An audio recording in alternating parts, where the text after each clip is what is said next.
Do we have any sense of what Russ is going to be in Sean Payton's offense? Have they held stuff back? What do you got for me here, as this is a fascinating story with Sean Payton back in the NFL and Russell Wilson needing to have a bounce-back season in the worst way, I would say, Peter? I think Sean Payton has basically, in what he said even after his apology to Nathaniel Hackett and to the New York Jets, I think even after that apology, it's very clear why he did what he did, and that is to say, Russ, me and you against the world, baby. And so I will be surprised if Russell Wilson doesn't have a significant comeback. And, Rich, the reason why Sean Payton took this job, other than you could make light of it and say, well, there's 19 or 20 million reasons a year for the next 5 years why he took the job. But I don't think he was going to take this job if the quarterback of the team was John Doe, or the quarterback of the team was what they had in their recent history.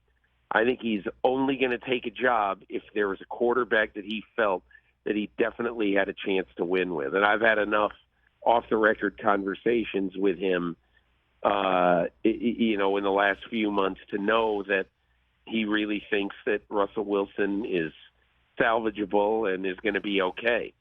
So as to for what they're doing right now, I believe if you look at Sean Payton's history and you look at him with Drew Brees, you know that, yes, he's going to want to throw the ball downfield without any question.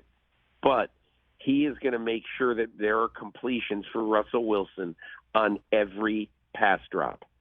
So I don't know what anybody wants to do in fantasy football, but all I can say is there's going to be a couple of his receivers who are going to put up, I think, extremely good numbers. Maybe not in yards per catch. Maybe not.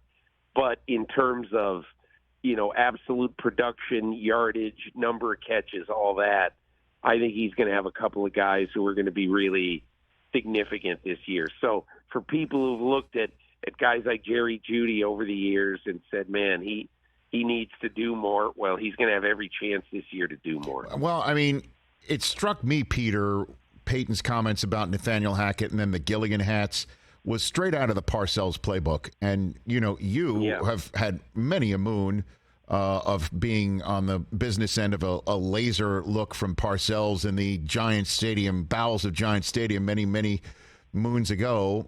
Not too many. But that said, it seems to me Peyton thought the Broncos maybe organizationally needed just a swift kick in the ass. Peter, what's your sense? Totally, do you think? Totally agree. He came in and he was totally intent on making sure that all men are created equal. And there wasn't going to be what Russell Wilson had last year. Not to say he still doesn't have a little office or, expanded cubicle or something in the building, because he studies a lot in the building. But I think the special treatment for Russell Wilson, I think he thought went out of control. And I remember talking to him in the off season and him kind of verbally rolling his eyes when we were talking about the fact that he was having his own walkthroughs with his offensive players last year during training camp before practice even began. And that's just not something that's going to fly with Sean Payton. We will see. Boy, catch the Rich Eisen Show every single day on the Roku channel, 12 to 3 Eastern, for free.